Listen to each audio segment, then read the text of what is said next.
I've just seen a face, I can't forget the time or place where we just met. You're just the fish for me, and I want all the world to see we've met. Fishy fish, falling. Yes, I'm falling. Your fish keep calling me back again. Had it been another day, I might have turned the other way, and as it is, anyways, guys, welcome to the channel Fishery. I'm getting used to the name, I have to say. I am.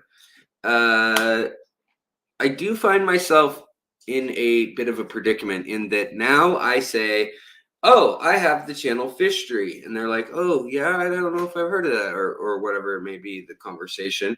But then I go, oh, yeah, it used to be called The Secret History Living in Your Aquarium. And so now I find myself saying, hey, I have a Fishery channel. And oh, yeah, but it used to be The Secret History Living in Your Aquarium. So the whole idea of that Fishery would shorten what I have to proclaim as I put my flag in conversations and say mine as I wet the fire hydrant, as they say, and stake claim as I do as a cat does and do this with the corner of their mouth. You know, they have little scent glands. That's why they do that. Ew, what was on the side of that peanut butter jar? Anyhow, so, hey, John Manroe got a notification right on, and so did Gary, and so did Amisa. You know why you got the notification? You got the notification because I made a video this morning, and it was a video that they told me to make. I go into my analytics, and it says you should make a video on background or foreground plants. Yeah. So I make a video on the background plants, and bada bing, bada boom, booyah shaka. So here we are. You know, my videos have just been, they're not showing them to anyone, as I've whined about in past episodes lately. But when I listen to little YouTube analytics, it looks like that video is doing a little bit better. It's like 1,700 views, and I don't know. It's all right. It's a top 10 video, but that's the nature of the beast. It looks like I'm gonna have to make one top 10 video, or top 5, or top 39, top 39 fish to keep if you like keeping fish video. I'll have to pepper those in as I have been. But I hope everybody's doing well here. And I have to say that I am doing pretty good. Morale is pretty decent, mentally speaking. I didn't get much sleep last night, and I am, which is new. What's new, right? You know, and I am a little bit ragged. So if I do the thing where I go downhill over time, just say, Alex, give it up. You suck. You're not entertaining us anymore. Get out of our lives. You know, just give me a hint. Just hit me in the elbow, or hit me in the elbows. Yeah, sure. Hit me in the elbows. Hit me in the rib cage with your elbow. What's going on? Tim's Freshwater Tanks. Welcome. Ian. Is that just an interesting way to spell Ian, or is it Ian, or is it in, or is it in? Anyhow, welcome from England, or not to England. Well, welcome to America. Welcome from England to America, or however you want to say that. How often do I dose a planted CO2 tank? That's a great question. You know, this video today sparked a lot of comments and thoughts on CO2 and the role it has, and how some people were saying, like, there's no such thing as plants that need CO2. In nature, how would a plant survive if it had to have CO2? And, well, one, there's lots of habitats where CO2 is rich in the water because of decomposition, you know, because of plants and vegetation and animals that are breaking down peat moss, whatever it may be, especially, you know, in acidic environments. It's just common to see. Jose, what's going on, my man? Linda, also good to see you. Cody V, what's going on? Ooh, 12-hour day. Well, I'm glad that you decided to spend the 13th hour here. Zoltan Aquatics, Oscar's Jungle Tank. What's up, Mr. Oscar Fish channel man, woman? I assume man. I don't know. Thorn Trap. Hello. Dad vid only. Hello, hello, hello. And Volcanics Works. Hello. And Patty's here, and Luke is also here. So we got a good crew crowding around the old Gary. Is also here. Amisa, John Monroe, Paul Cardoza. Hello, Brian Levy. Brian Levy, what's up, man? I hope you're doing well. I will be down in your neck of the peninsula known as Florida on probably around the 14th-ish of September. I'll definitely be there the 16th and the 23rd because I'm speaking at two clubs then. JTTR, what's going down? Good to see you also. Slay Whales. Is that like gray whales, but slay whales? Nathan Hovey, hello.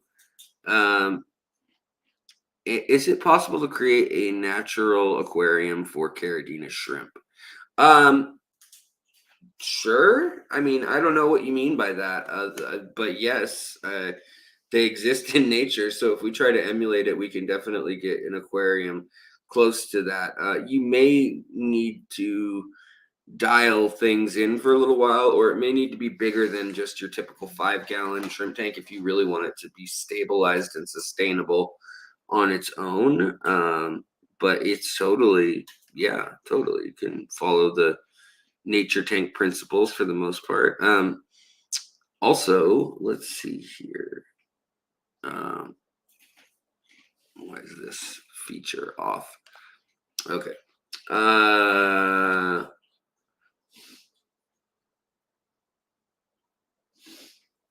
MNC, what's going on? Good to see you as well. Ire, hello, hello.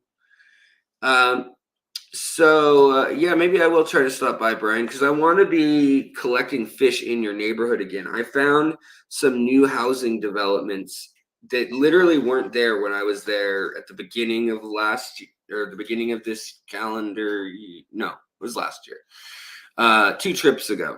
And then this last trip, I get there and there's like, what are they, 6-story buildings, and then a bunch of apartments, and then some townhouses, and then some little McMansions on this like golf course of a type place, and literal golf course too. But then all behind the subdivisions down in Ruskin, there's these flood retention ponds, I guess, probably because they're building on literal marshes and wetlands.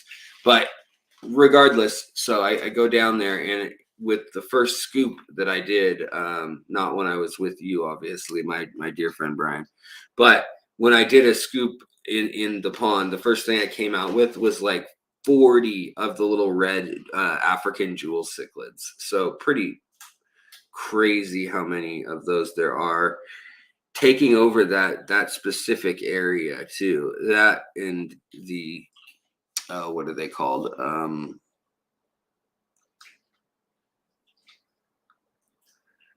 Tegus.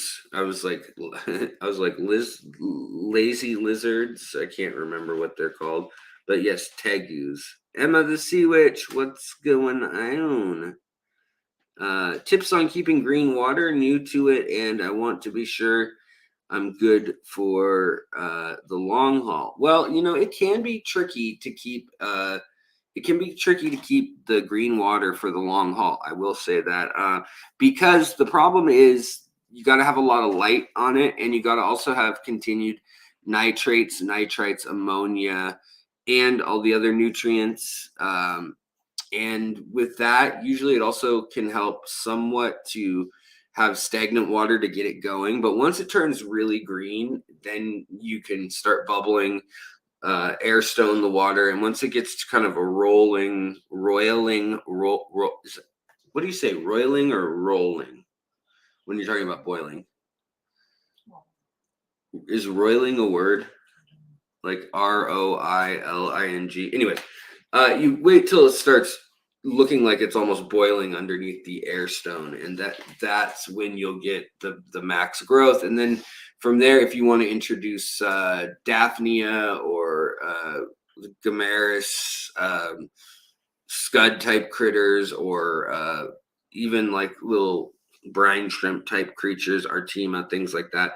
That's when you can also introduce those and get decent growth from that as they eat the green water. But they probably won't be able to eat and outcompete your whatever's causing your green water to form in your tank.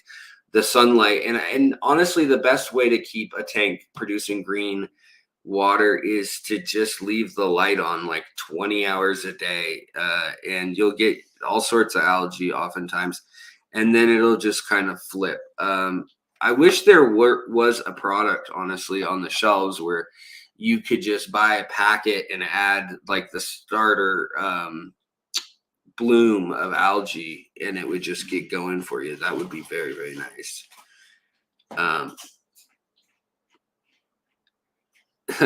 Ire, thank you very much. Slossers, what's up? Bora Ran, Bora Radinley. That's an interesting name. I like it. From Switzerland. Hello. Reminds me of Bo Radley. Some days it's dark. 20-gallon high is good for shrimp tank. Chuck in a large eucalyptus root and some moss. Works good for me. Okay, that wasn't a question addressed to me apparently, but it came out as a song. Let's see here. Rolling boil. Okay, all right. You guys are chiming in, keeping me straight, keeping me truthful and honest. Everyday fish keeping barred me because I said he keeps algae better than he keeps fish. Oh wow! If that's true, that is who cares? I mean, I'm sorry that you're banned, but that's a silly thing to ban someone over. I don't even ban people when they go on like a crazy like praise the Lord, the end is near, like repent, repent, and they start spamming chat. I'm like, well, is it a bot? If it's not a bot, I mean, let's hear them out. So yeah. All right, guys. So I had an idea, which Coro, what's going on? So I had an idea about your tank and trying to like conceptualize, like, come with me now. Close your eyes for a moment. Close your eyes. And imagine your tank, if you will. Imagine a world where your tank is it's in a room that's totally white. It's like the size of a warehouse.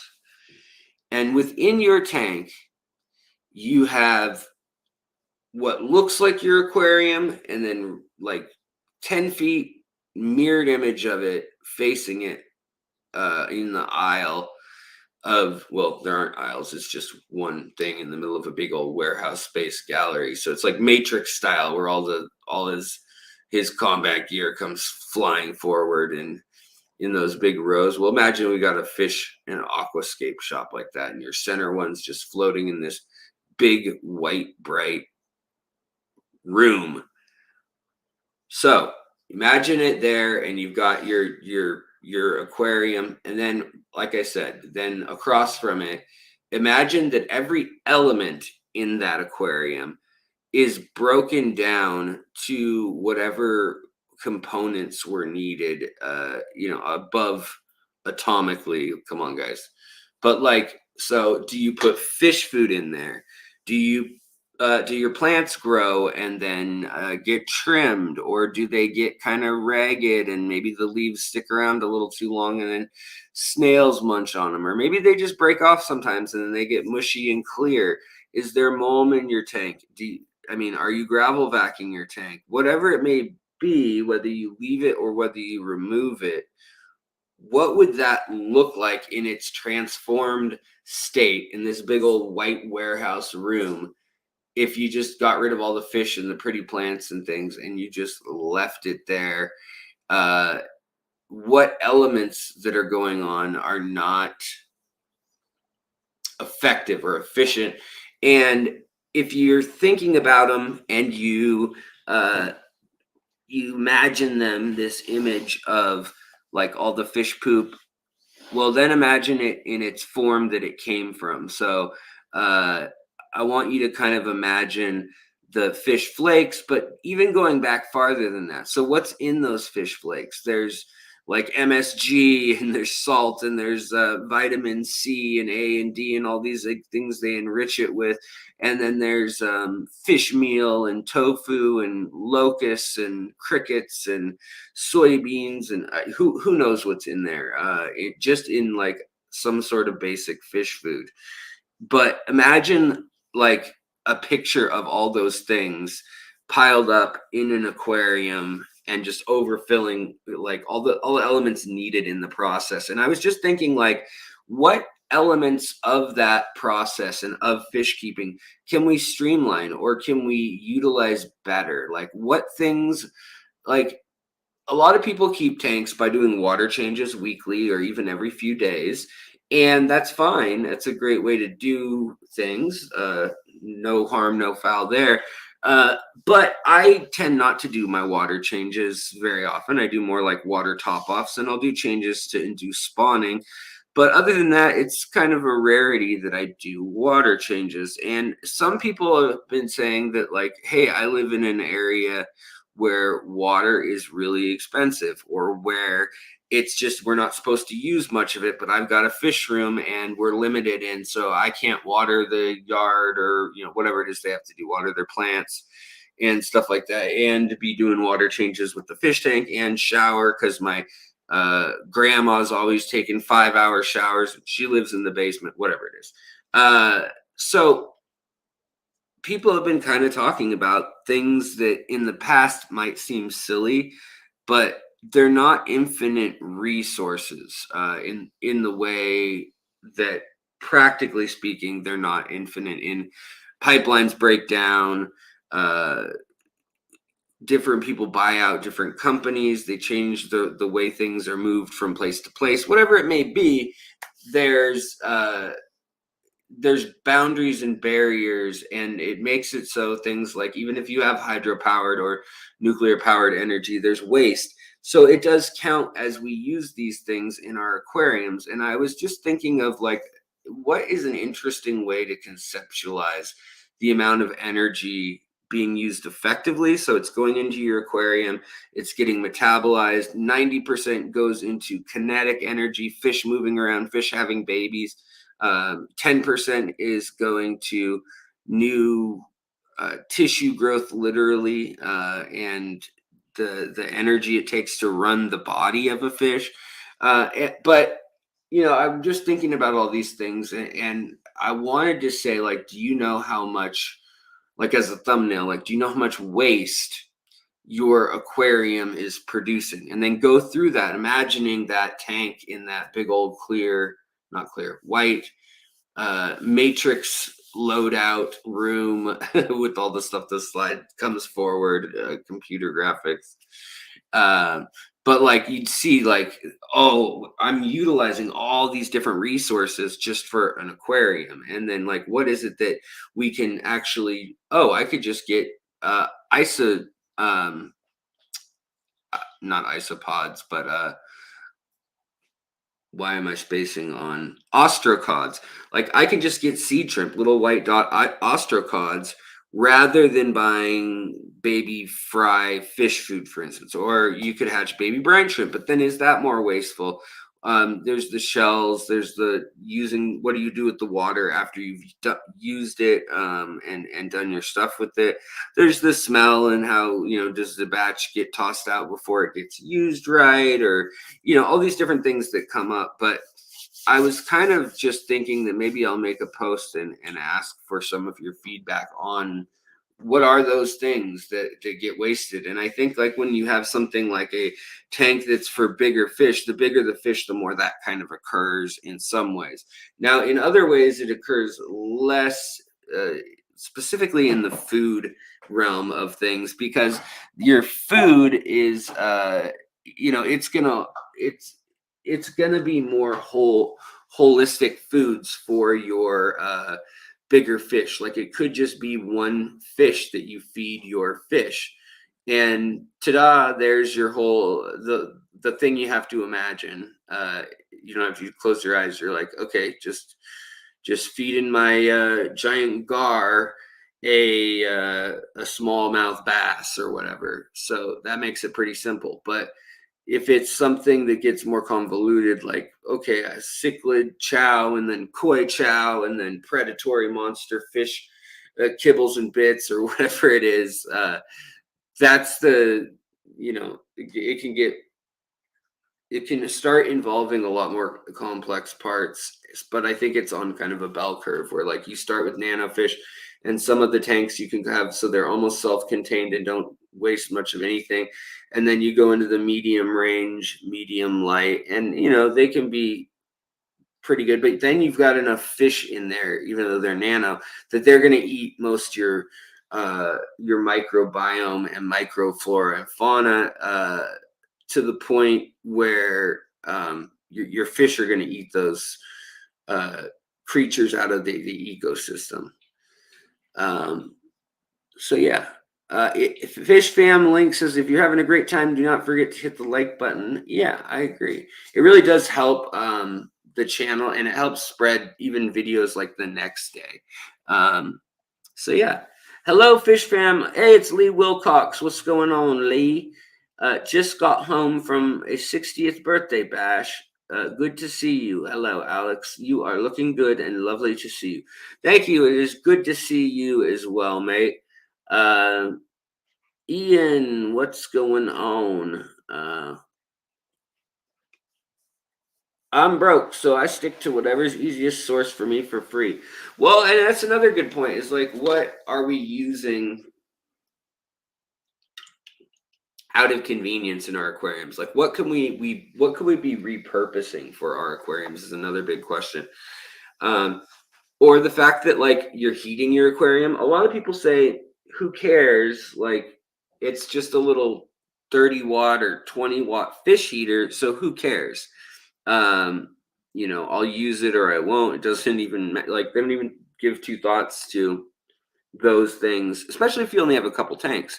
But then there's other people who are like, I have 100 tanks. This adds up quick, so I heat the room rather than the fish tank. And then I have, like me, I've got that system going, but then I have other heaters, like 5 or 6 or whatever it may be, in tanks at a given time to give them a boost, so that instead of the 74 to 76 that I want that back bedroom to be with the fish in it, it'll actually be able to get up to like 86 or whatever. Let's see here.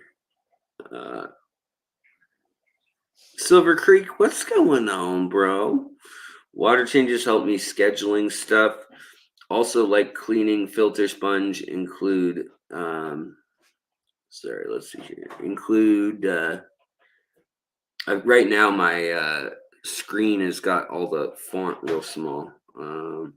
I've got StreamYard up in a funky position. It's 85 in my house.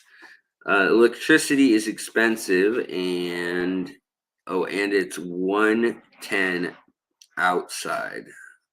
That is freaking hot.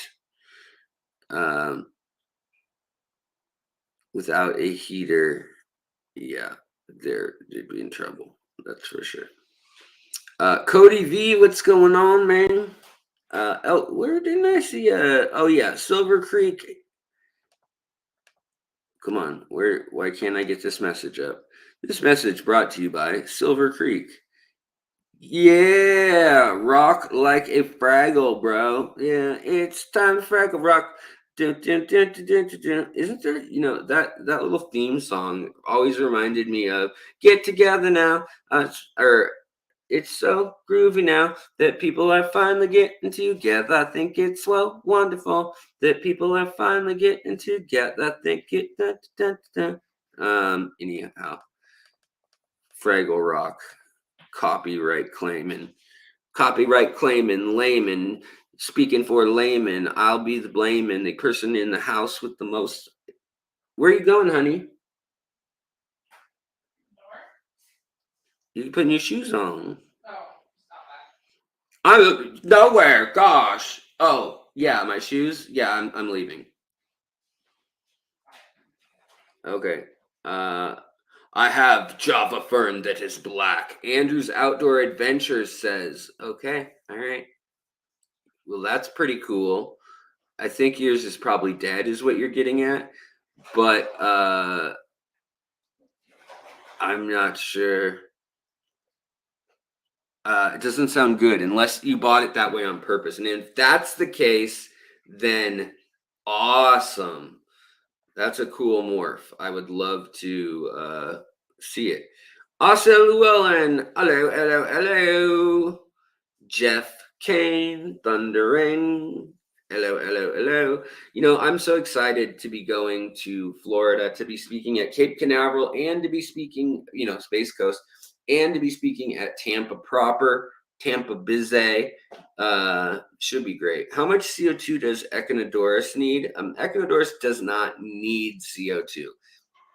It'll like it, that's for sure. If you want those bright colors, usually it's a combination of turning the nitrates, nitrites, and uh, well, don't really worry about the ammonia and for that part of the equation. But you want to keep that down to a low, low level. You're starving it of those things, and then you're hitting it with very high light.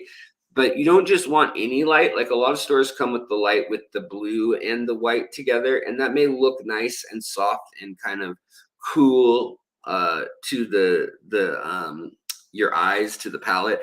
But really, what you're going to want is that spectrum that's closer to true white midday sun.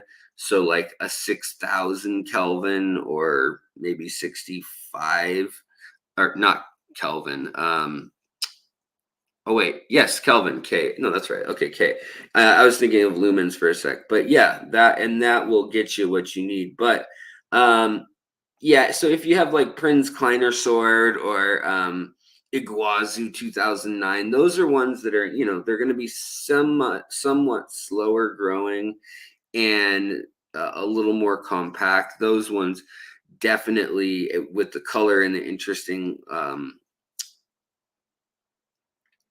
vein vasculature patterns and stuff. I think it's those ones will benefit from it. But again, a lot of them do not need it. They need all the nutrients and things. And the problem is that when you've got all those nutrients that they need and you've got the light that they need, but you don't have the CO2, then they're missing one part of the three triangles of what needs to scale up as a plant grows. So you've got your nutrients, you've got your CO2, and oxygen for the plants to breathe and work with and get the carbon out of. And then you've got your light.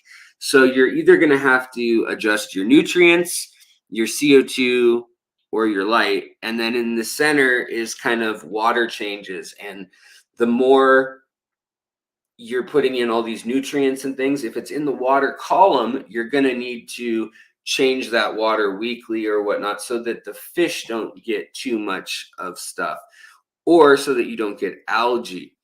Likewise, if you're trying to reduce the amount of algae growth, and in turn also the amount of plant growth, you would turn down the light. But then turning down the light is okay because your nutrients are going to still be there and they can be absorbed at whatever rate the plant needs to. But the thing is, things like CO2 that you're feeding to the plant, essentially, it will use as much of what it can while it can, essentially. I essentially is the best way to describe it, I guess. Passing wind, what's going on?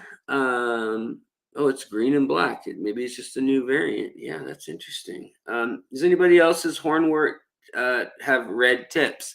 I have varieties that are like that, and uh, fruit flies in here. Chance, what's going on, buddy? Alex, you got over your allergy. I felt your pain, mate. It's terrible. I empathize. I'm allergic to cats and I have 3 of them. Oh yeah, I hear you, man.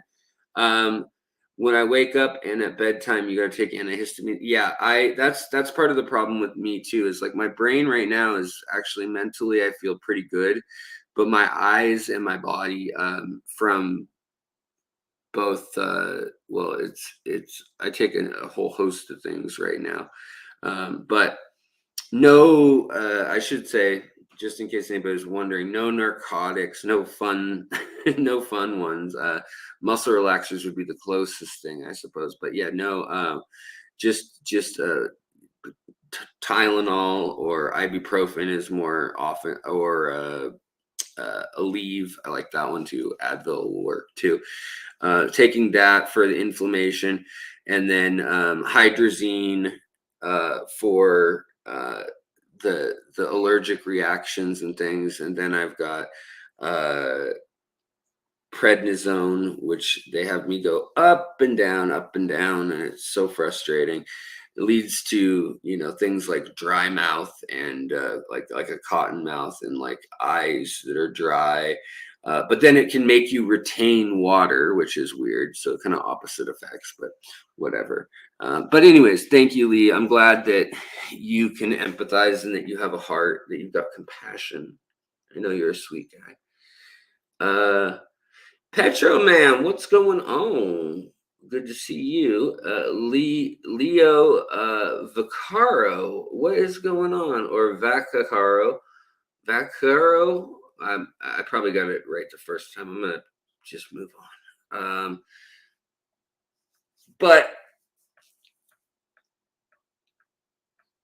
but SC. Thank heavens you are here, Alex. What do you think about wave makers in planted tanks, or for stream setups growing freshwater clams?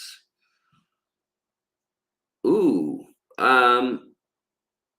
I have never had a wave maker, like a true one that does the sine waves. The snake-like wave that rolls. Those are really cool, and I think it'd be worth a shot. But I usually just have a pump that can do either burst, so it can be or it can just go at whatever speed, slow, medium, or fast. And guys, I'm doing this too because my back is sore, so I'm bracing myself at this weird angle. But for freshwater clams, I'm guessing what you're trying to get at is you want them to be able to filter feed. You want to have floating particles and debris. Yeah. So, I mean, if you can get that going, great. But I also wouldn't worry. I don't think it's going to make or break the situation if you just stick to a consistent power head that's putting out a flow, because especially if it's going out and it's hitting like the far side of the tank or whatnot, and then it's bouncing back off, it'll create turbulence. It'd be kind of fun to move a power head in different spots in an empty tank and put dye in the water like they do at when they're testing the aerodynamics of planes and cars and stuff, like in a wind tunnel or whatnot. They do like the underwater version too with the stream. They're like streams of red or green or whatever color dye, and then as the current changes, you'll see it swirling, deviating from that line that it is extended from. Silver Creek, always good to see you as well. People in my area all say cribs are super aggressive with each other. You never seem aggressive. Yours never seem. Yeah, cribs are not really.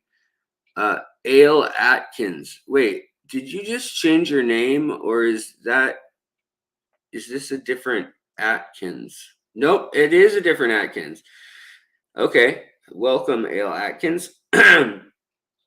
um, but yeah, I would say cribs are. I mean, they're more. Yeah, they're going to be way more territorial than say a tetra or something. But they're very peaceful for a cichlid for the most part. They're one of the more peaceful groups. But they will chase everybody out of the area where their babies are at. That's for sure. And I can see where that's a little that can get get to be a problem for the tank sometimes. But usually fish kind of learn their place. They kind of get beaten into submission, and then they're like, okay, I get it. I'm the subordinate one or whatever. Let's see here. Greetings, Alex, and everyone else. Linda's Farm Druid. Hello, hello, hello. DJ Guppyfish. Mr. Alex, best history class there is. Well, thank you very much. Hello from Miami. Hot, muggy, loving it. No water changes till Friday. Trying to breed bettas. Well, that sounds like a whole barrel full of monkeys. I wish I was down there checking out whatever you are up to in your aquatic endeavors down there.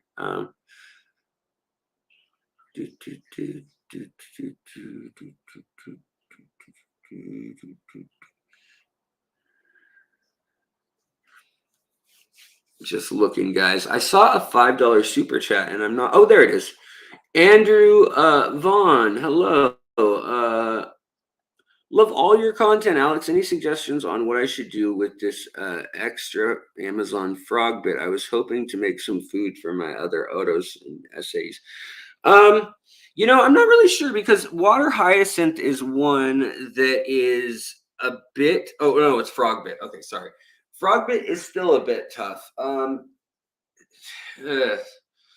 If it were duckweed, I'd say go ahead and blend it and like don't worry about it. I don't know about frog bit though. You might want to just double check that nobody's reported issues with it before, giving it in mass to your fish.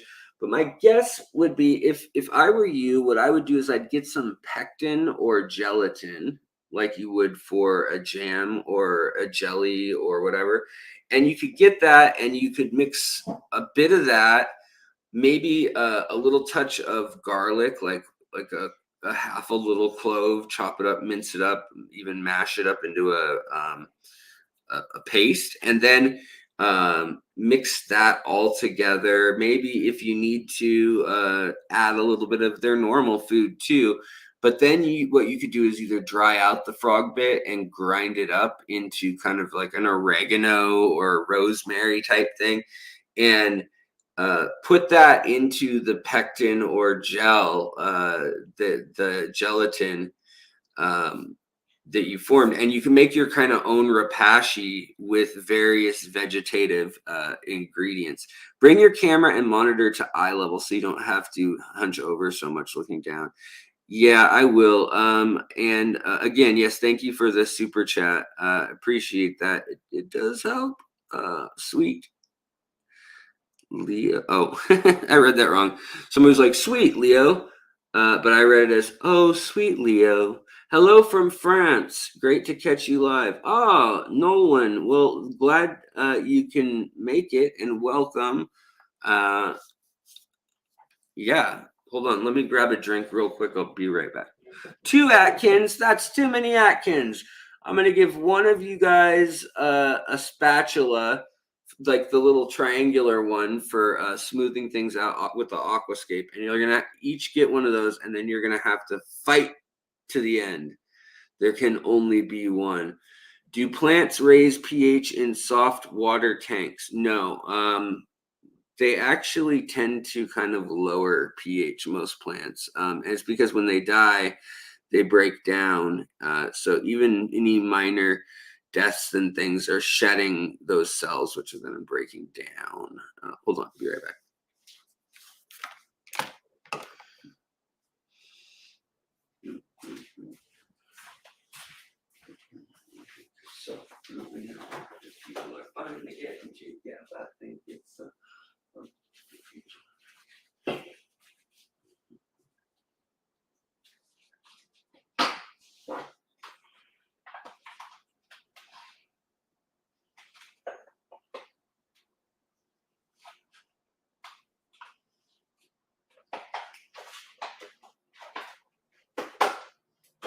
Dr. Pepper, Dr. Pepper, Dr. Pepper.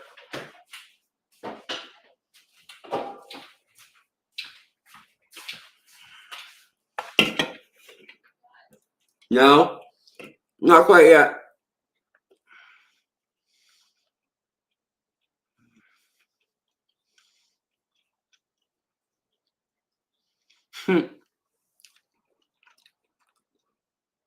Aaron, I feel you.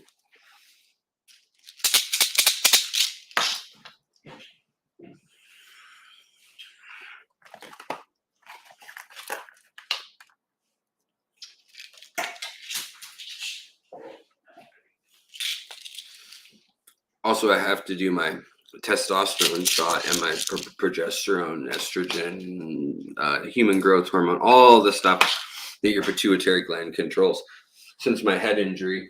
And I don't like that one. It's not fun. It's because, all the other ones are so much fun. I don't like it. Anyway, so I talked also, guys, to the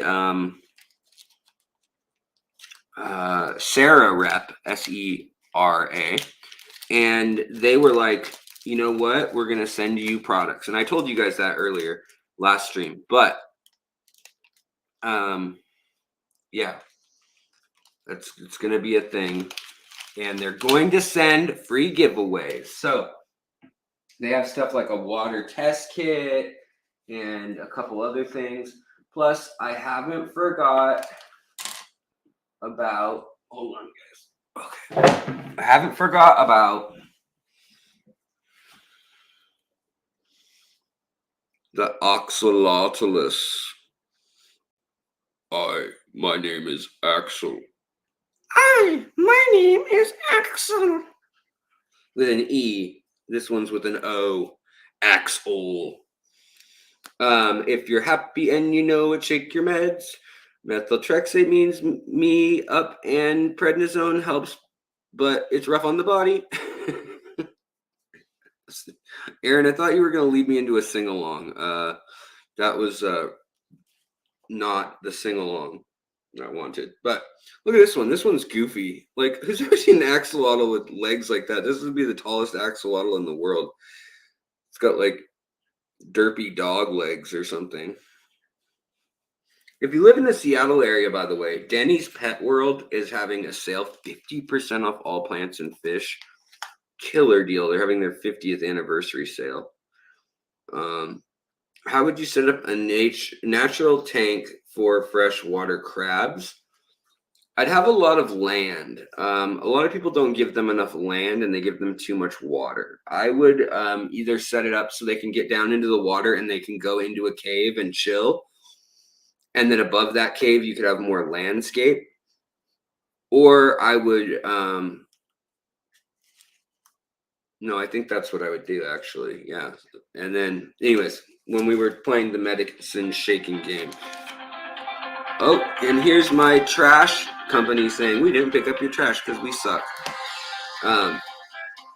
This is the one I have to do right in my thigh, my butt.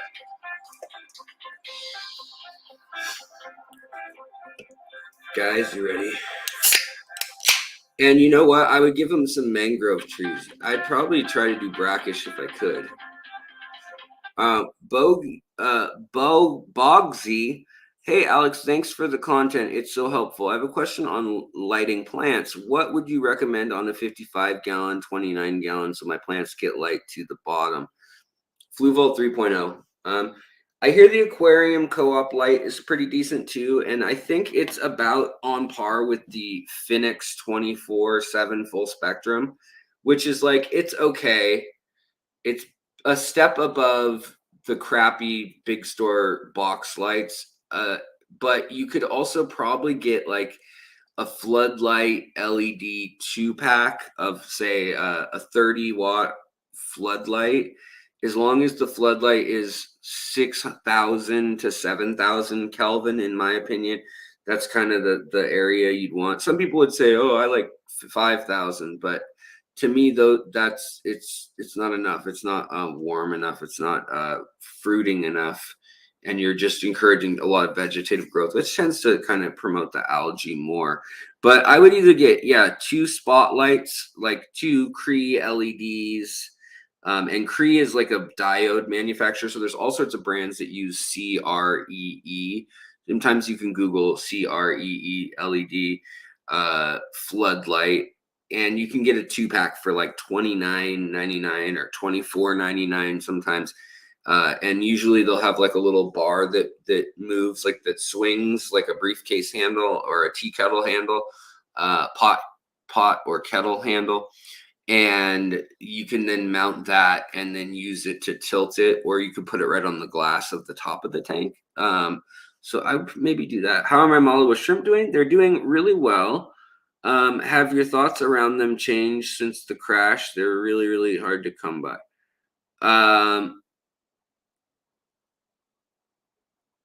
No, I like them. I wish I had more of them still. Like, I wish I had what I did. I have 2 big tanks with them predominantly, and then I've got about 8 tanks that have some sort of them in there. Yeah. Uh, let's see here. I'm missing the super chat. Hold on, guys. I'm gonna have to scroll to find this. I'm giving priority to it because it's JTTR. What's going on? My new project tank.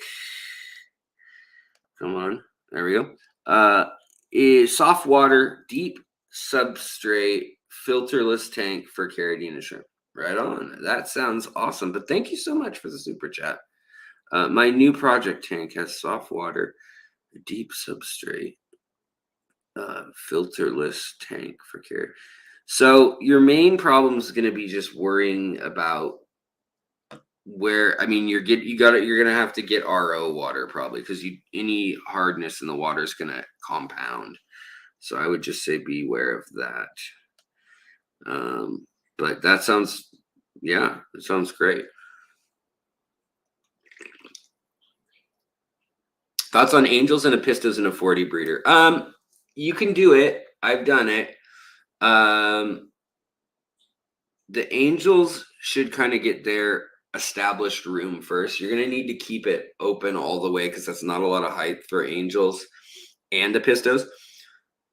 What's more ideal is like a 40 bow front, or a 75 or a 90 or something that's taller, like you got a full 2 feet, rather than 20 inches or whatever it may be. Yeah.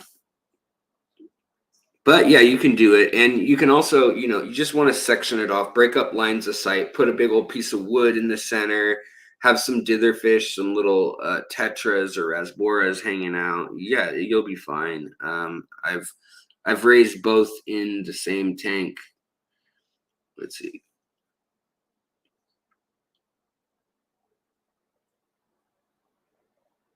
Seven different layouts I've tried over the last 5 or 6 years. Um, let's see here. Silver Creek, what'd you say? No. Matt Batcher, what's going on?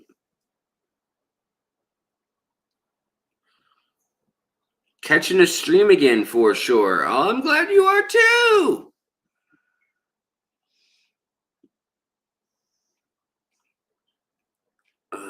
Nolan, yeah, have a great evening, everyone. Well, you too, Nolan. Okay, guys, so it's 1:40 a.m. in England. Do you know where your kids are?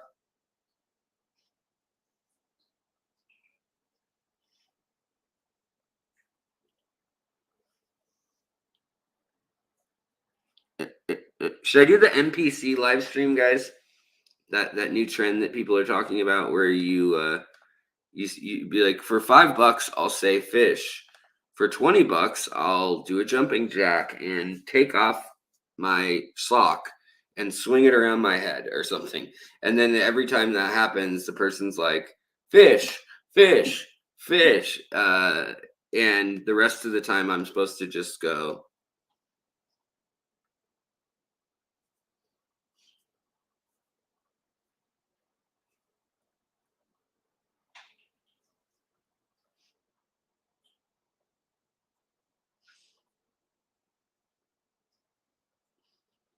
It's a glitch.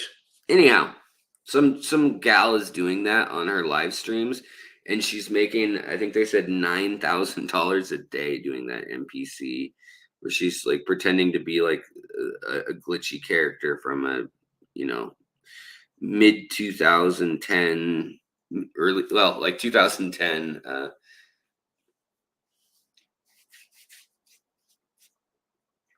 like Skyrim or GTA or something like that.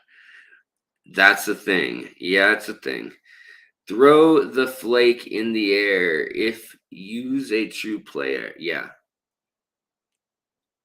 Throw the fish in the air if use a true player. Uh, Asha says, sing us a tune. You're the piano man, huh? Sing us a song, you're the piano man. Sing us a song tonight. Oh, tick and talk, tick. Yeah, that's when you have, what's that called? Not Asperger's. I don't want to say Asperger's. That's not right at all. Tourette's. Can you recommend a good cold water species, Alex? Yeah, sticklebacks. Love them. They're one of my favorite fish. They mate super interestingly. Depending on if you have plants and what kind of plants, if they're broadleaf plants versus if they're like grass versus if there's sand versus if there's stones, you'll get all different kinds of growth patterns, whether it's deep water or shallow water. And it's really interesting to see them out in nature. They're one that's around quite a bit and easy to find in the northeastern United States, but then in the Northwest, all over, and also in the Rockies. So places where it's normally hard to find. Now, if you don't live in either of those three zones or whatever, then you've got way cooler fish anyways. You can play with some other cold fish. I mean, I would say people don't realize that most barbs are usually pretty cold tolerant. Then there's things like rainbow shiners, rainbow daces. They're not, I wouldn't say that they're gonna survive long and healthy and grow quickly if you keep them too hot, honestly. But they can withstand, tropical temperatures. But it's really only supposed to be for a couple months each year, and then they're supposed to cool off. And um, yeah. By the way, did you guys see that it's been so hot in the day in Phoenix and in like Flagstaff and also New Mexico, I believe it was too, but definitely in Nevada and in Arizona, where the saguaro cactuses are losing their arms because they're being cooked from the inside out. They're getting too hot in the day, and there's no humidity in the tissue on the inside, and it's actually cooking the poor things. Um, Andrew Vaughn, oh, you got some from Aquatic Arts, and they are beautiful. Yeah, they do a good job. So I'm gonna do my obligatory. Yeah, white clouds are another good cold water fish. I should do a whole thing on cold water fish again. I thought I had a top 10 list. I don't know. If you're ever curious about a subject and you want to hear my take on it before you ask, you may want to just look. We've got 1,300 videos now. Yeah. And Coro, I will be selling, I will be selling Malawa shrimp again. The blue variety probably. I can still sell a few more. But I must report they have hard water and they got blue ones, and when they got them, they said they're still doing good and everything health wise, but that they weren't nearly as blue as when I sent them at all. You sent me pictures, and there's like a little hint of blue, but it's not. I don't think it's just like a fluke on that batch being weak or something. Like, I think it's something that happens with the water, that they get stressed, and maybe that stress cortisone then makes it so they don't metabolize something in the water, like in the food or something. I don't know. I'm not sure. I'm just making things up in my head, but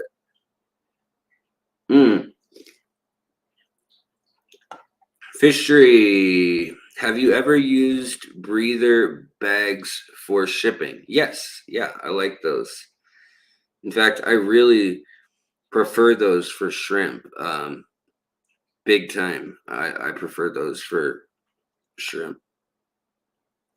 Andrea V, what's going on? Do you know how much, or do you know much about?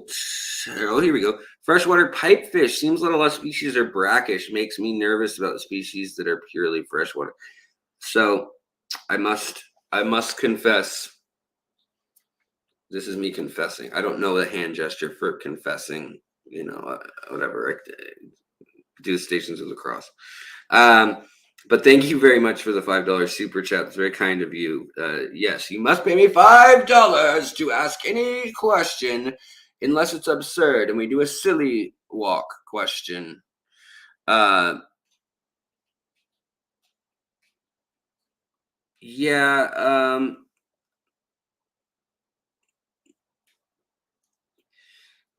Let's see here. Sorry, I was just reading. Coro was saying Texas blue dwarf crayfish stay blue in acidic water, if I remember. Yeah, some of them don't stay blue at all.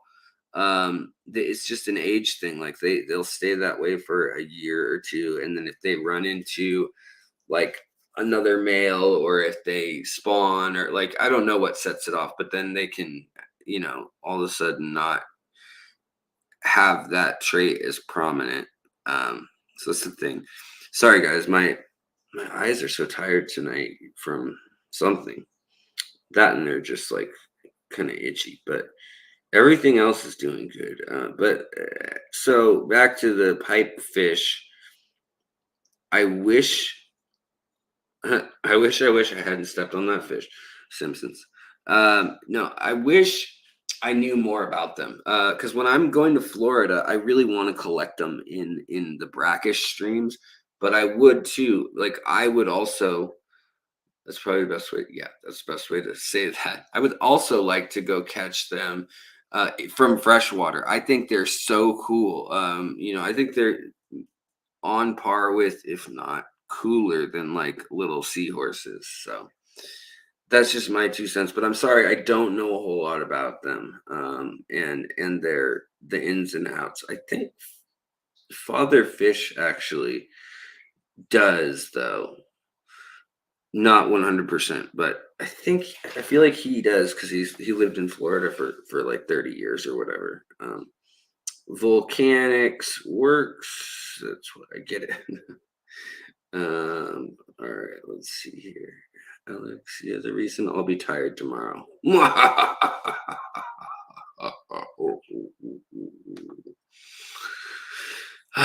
No RO water for me. I've been using spring bottle water, rainwater, tanning to lower pH. Natural tank, no rain. Oh, nice. All right, nice. Luke Wang, fishery. If you get some nice marine ones, I want some. Yeah.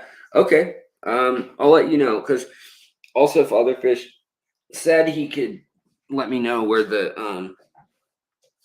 seahorses hang out, where the unicorns roam. Fishery, your Carradina are doing fine for at least a month. Good to hear, JTTR.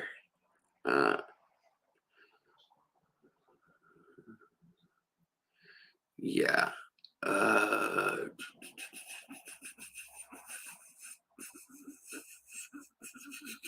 Thanks for fielding questions, Luke. All right, guys. One thing I do want to show you. I know we went over this another time recently, but it was on my mind, and I was flipping through stuff the other day. Just the other day, around the river bend. One is the loneliest number that you'll ever do. Two can be the baddest number. It's the loneliest number since the number two. Or three can be the best.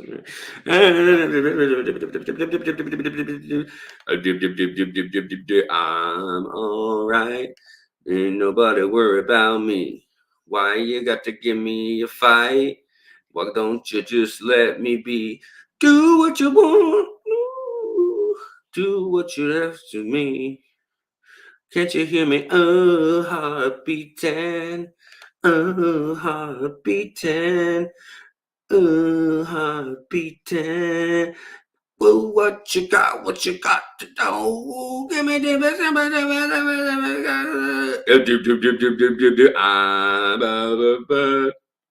Sorry, guys. I'm just going crazy here. While I was getting this stuff up on the screen. JTTR, another $4.99. I was gonna do a very serious, slow golf clap. Thank you, very measured. But instead, I went like a seal, like a baby seal, because they're cuter. Saw Loggins and Messina. Nice. I saw Loggins and a bottle of Jack Daniels when I was drunk years old one time. Anyways, I want to pop this into your brain. If you go to Dan's Fish, you can get a discount with my code, but it also just helps the channel. But what I wanted to do is shout him out because, man, he is doing things so right. What meds did he say he's on? I have had to take methyl. Here, I'll write them out for you. Methyl trexate, hydrazine. Oh, that's probably not spelled right. Hydrazine,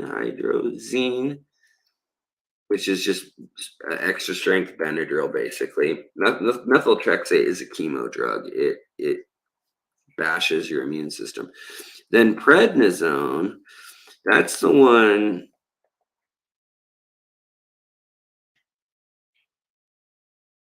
It really amps you up. And then there's also Flexeril they gave me for night times, but I don't really like that one. I don't take it very often. Jeff Kane, well, thank you very much for using my code on 2 orders, and it worked.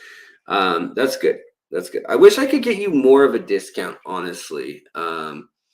Yeah, I'm working on it again because I know it was 10 for a while, but what he decided to do was literally to lower all the prices and to just be more transparent in his pricing all across the board. But he still just wants to know, where people are getting their fish from, but like who sent them, who's your leader.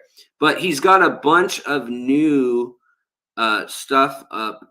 And look at these Lake Tanganyika lamp eye killifish. Oh, they're so pretty.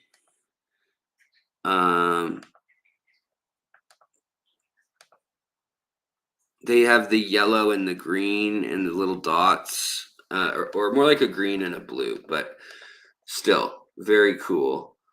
And this is, believe it or not, $24.99 is cheap. They can get very, very, very expensive.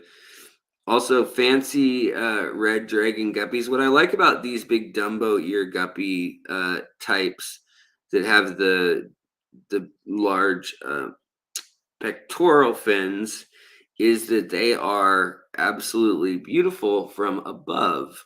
So if you're looking at them from in a pond or whatever, they flutter and just look so elegant. It's really cool. It's really neat to watch.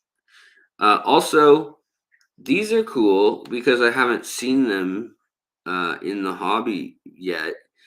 And they are, I mean, they're from Borneo, obviously. Pseudotropius, not Tropheus, but Tropius. Pseudotropis muhlenbergae. Don't know anything about this species, but I'm so like they've got the clear thing going, which is really interesting. And they've also got, I wonder, can you eat clear fish? Like, do clear fish just cook up like jellyfish or something, or does it actually just cook like normal fish meat? Anyways, the other thing that he still has at a crazy deal are these red tail eels for only $54, unless you get your discount of basically helping to pay for sales tax. But yeah, these are a really beautiful creature. So I wanted to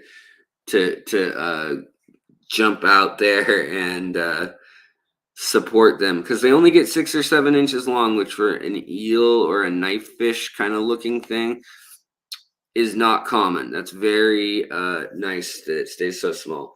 Also, these albino platinum guppy breeding group. Oh my goodness, the genes involved in that must be wild to have that blue, but they still have got the red eye. Super crazy. I mean, it's a steep price, but you get 1 male and 5 females. That's a whole, I mean, that is a whole colony someone gave up. And I'm kind of surprised that he's not spawning them for himself. Maybe he is. Maybe some of the babies are. Also, brand new Corys. Like these, I have not even heard of these. Tapiche, and they're wild caught, $13.99. I mean, I'm always excited to see what Dan has. If nothing else, even if I don't buy anything, just to look at stuff. But if you do, you like the channel and you like me, you like learning about fish, then you can support Dan by buying something from him and using my code so that you get a little discount. And the code's just the word Alex. If you're on Aquatic Arts, you'll get 15% off, with it being as high as around what is it, 15? Yeah, 15% off the first time, but then I'm trying to think what the flat rates are now limiting people to. I'll have to find out for sure, but uh so the beautiful another fish from Borneo, another beautiful Tenga half beak, just exquisite. Only $15 though, and this is a really unusual half beak. These are the newer ones. Yeah, just so many cool fish at Dan's Fish. Plus all of the like rare live bears, the platinum ones, and the Molly, the split fin Goodia, the Mecasplendens. This is what I went and tried to find in Mexico, and it's like extinct there, which is a bummer. But only $7.99. That's a crazy good price. They've got also this one, the Zophophorus milleri, which is the is that Sada Mako or Katamako? I don't know how you say it exactly. Katamako, probably. Uh, but yeah, I like the oddball live bears. They're just so cool. Oh, look at this. You've got mountain red belly dace for only 15. I see these for 20 once in a while at the local store, which I mean is so expensive, but man, do they look cool. These are definitely a fish that you could do in a cold water or native tank, but they're versatile enough that they're probably going to survive in as long as you're not cranking the heat up and you've got oxygen flowing, water flowing, um, some plants and some stones and things where they can kind of like this get behind and rest from the current. Ooh, they're beautiful, beautiful fish. Uh, and yeah, really impressive fish for a native fish. I just wish we had more of the native fish on here. Also, the yellow acara, I was so tempted to get one of these. Not to mention the not polar acara, but the which one is it? I'm trying to think of the other acara that I've been digging on lately. Anyways, yeah, so there's lots of cool stuff on here. Just wanted to remind folks and that it ties together with the channel. Look at this, only $39.99 for Phantom Blue Plecos wild caught. It's a good deal. And this part is not you're not dreaming. You're awake. These fish are really around. The scarlet goby. Look at that. That's a cool one. Oh, these are in my latest short. A lot of people were asking what the little tetras were.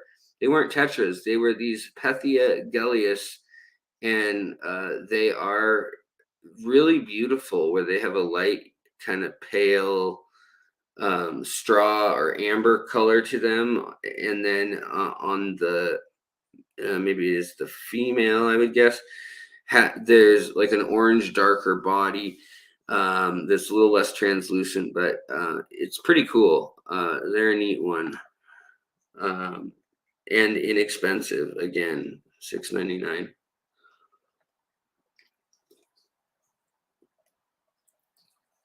Wait a minute. Does he have? Oh no, they're just different ones. But in any case, look at this. These incredible discus Alquer Inca discus aquarium bred. Yeah. Clouded Burmese archer fish. This is super cool. True freshwater ones. However, I have seen a lot of footage of them doing crazy, crazy acrobatic water squirting shots in salt water at the people have posted videos of it from the Pacific, the Aquarium of the Pacific. Okay, so last thing I just wanted to show you guys that these got still are the gold rose line barbs. Everyone loves these things. They've come down in price from $100 a piece to $44.99. They may come down again. I don't know, but they are. I mean, they're just an incredible fish. Just takes a long time to grow them out, and it's a little frustrating to some people because they lose their color as they become adults in some cases also. But who doesn't change as an adult? I mean, come on, it can be Peter Pan. Grow up, people. Also, Laticara fluvipennis. There's only 2 of them left, but man, they're cute. All these little smiling cichlids. There's a group, the Laticara, that sometimes gets called the smiling ones. So now this one is really similar to the Pethia galathea or Gellius, which is just interesting that they're so similar looking. Same price on the website too. Similar origin, same part of the world, anyways. Must be wild caught, and they look very similar. All right, we'll just take one peek at. Ooh, very pretty.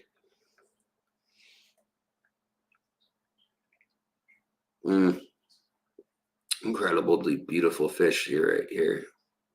Rosy loaches, really pretty. In shops, usually the males and females don't get along so well. So, what was the verdict? Okay. All right. Sorry, guys, talking to. Oh, just myself. Horse-faced loach. Poor horse-faced loach. Still 61 of these bad boys, and look at that face. Face only a mother could loach. Wait, that doesn't show its face very well. I thought there was one that was just his.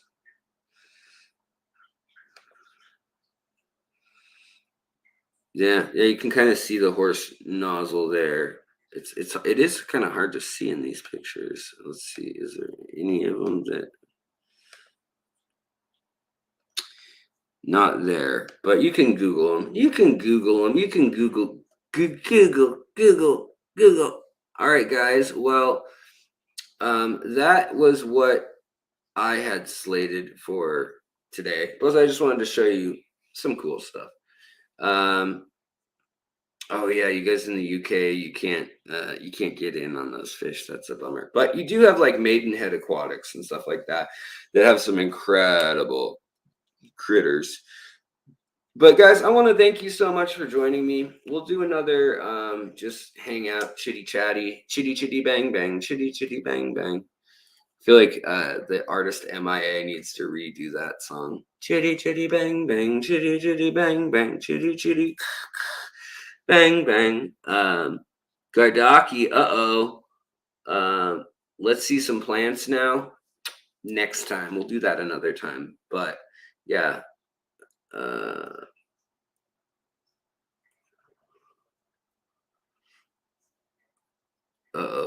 What were they saying? Oh, yeah, that I'm gonna buy all these fish and then go broke. Uh, yeah. Whoa, whoa, whoa, whoa, wow, wow, wow, wow, wow, wow. Are there nano tank sized cichlids that like cool water? Not really. No, not that I can think of. There's some that will like 72 to 74 at the coolest, I guess, but maybe like some of the little Nanocara Central American ones, maybe. Maybe the checkerboard ones might do okay. I'm not sure. But yeah, not really, because they like their oxygen usually. Aquatic Moose, I'm glad you came by as well. Thank you for joining us. Thank you. Play again. Boost the Audi rhythm. Chitty chitty bang bang. Chitty chitty. Upper 60s cold. Yeah, and there aren't that many cichlids. Like maybe some tilapia would tolerate that, I guess. But I don't really think most cichlids would. No, not that I can think of off the top of my head. Now you could do pumpkin seed fish or bluegill, stuff like that. Yes, I would love some Skeefia ADHD. Tell me how much they are, and if you want to, just message me or email me, pretty please. All right, guys. Well, I'm gonna bounce to the ounce, like I got to pounce on a mounts on a whatever trounce.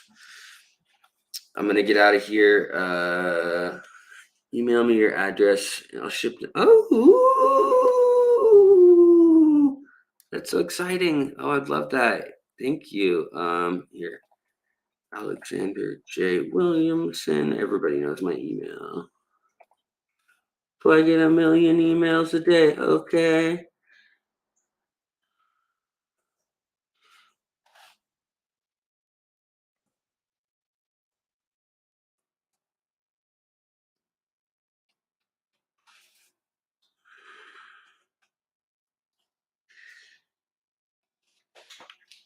Fast recovery. Yeah, I'm doing fine. It's just eyes are a bit fatigued, feel a little bit bruised, but other than that, we're doing good. Chris, Hien, good to see you. Donna Arnold, what's up? Don't forget about Sunday date. Oh, you guys have a Sunday date, huh? Oh no, we're talking about me. Yes. Message me though. I'd love that if you could do that. Stay safe and all well. All right, guys. Yes, take care of your plants. Take care of your fish. Take care of the people around you. But most of all, remember you must take care of yourself before you can do any of those things. So don't let yourself fall apart or be abused. You are worthy of happiness, and knowing that will help you spread that and health and positivity. So just keep that in mind. All right, guys, have a wonderful night. Tonight is the night. And I will talk to you next time. Don't dream it. Be here. Don't dream it. Be here. Don't dream it. Be On the day I was